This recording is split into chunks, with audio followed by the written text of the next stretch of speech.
Okay guys, mayroon tayo ditong isi-service na Panasonic automatic washing machine.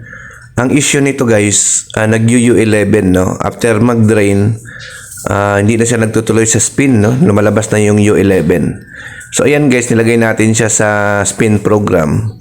Kung mapansin nyo guys, bumaba naman siya no from 13 to 12. Pero guys, matagal no, mabagal yung pagbaba niya. No, kumbaga parang ang tagal ng pagbaba ng oras no. So dito guys, kapag na-encounter nyo ang inyong mga washing machine na nagkakaroon siya ng U11, ang unang tingnan nyo guys kung nagdi-drain ito. Kung nagdi-drain ito guys ng maayos, buo naman yung nilalabas na tubig pag nag-drain. Tapos pagdating sa spin, yung oras ay parang nag-stuck siya. Although bumababa siya pero ang tagal. Ang problema nito guys ay ang water level sensor, no? So ngayon, ayan, kung mapansin nyo guys, ayan no, bumababa naman siya pero hindi siya umiikot no. Ayan, nasa 11, hindi siya umiikot kasi ang cost kasi guys ng U11 either barado, hindi nagdi-drain, or yung kanyang water level sensor no. So doon nyo na agad guys ma-identify kung ang washing nyo naman ay nagdi-drain tapos nag-U11 yan, ayaw mag-dryer, automatic yan guys, palitan nyo yung water level sensor no. So ang water level sensor naman nito guys, 2-pin no. So mayroon naman yan sa online, so mayroon din yan sa amin kung gusto nyong bumili sa amin no. Basta lahat ng 2-pin guys na sensor ng Panasonic ay pwede sa Sharp, pwede sa Whirlpool no. So sila yung gumagamit ng mga 2-pin no.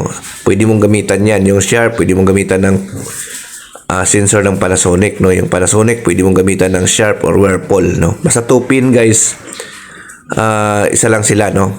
Nagbabari lang yan guys sa laki pero isa lang po yung function nila, basta 2-pin na sensor. Ayan. So ang gagawin natin guys, bubuksan natin to yung top cover no. May mga screw yan sa gilid at saka sa likod. Ayan. Buksan natin din, iangat natin to. Ayan. Pag naangat na natin guys, nandito yan sa ilalim yung sensor no. So buksan natin to, may mga screw yan dito sa ilalim. Bubuksan natin para makuha natin yung water level sensor no. Nandito yan, may mga screw yan dito no. Ayan. So i-unscrew lang natin to yung cover niya dito no, para makuha natin yung sensor. Ayan. Sa mga hindi pa pala nakapag-subscribe sa aming YouTube channel, subscribe po kayo, or kung gusto nyong matuto ng maraming video no, or marami pang video na about automatic washing machine, visit lang kayo sa aming YouTube channel na Nurture TV. Ayan.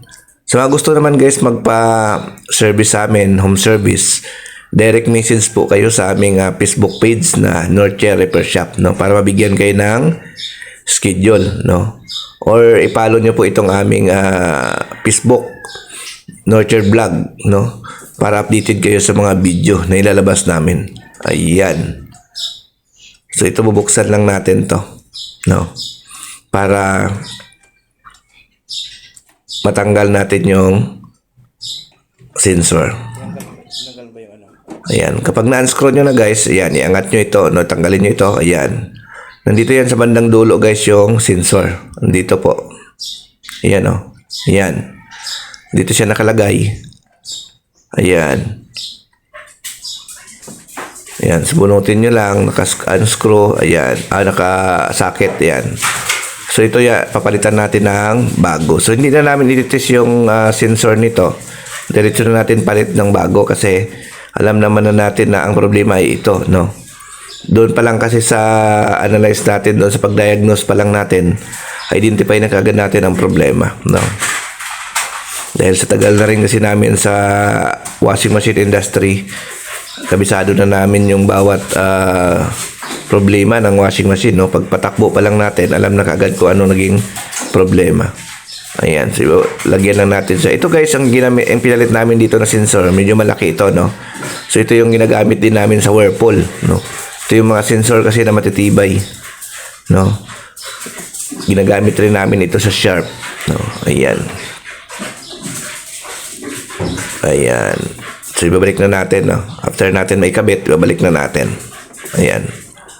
Pag nabalik na natin yan, scroll lang natin ulit. Tapos i-testing natin. Ayan.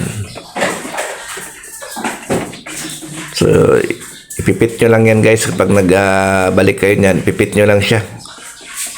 Paano siya tinanggal. Ayan.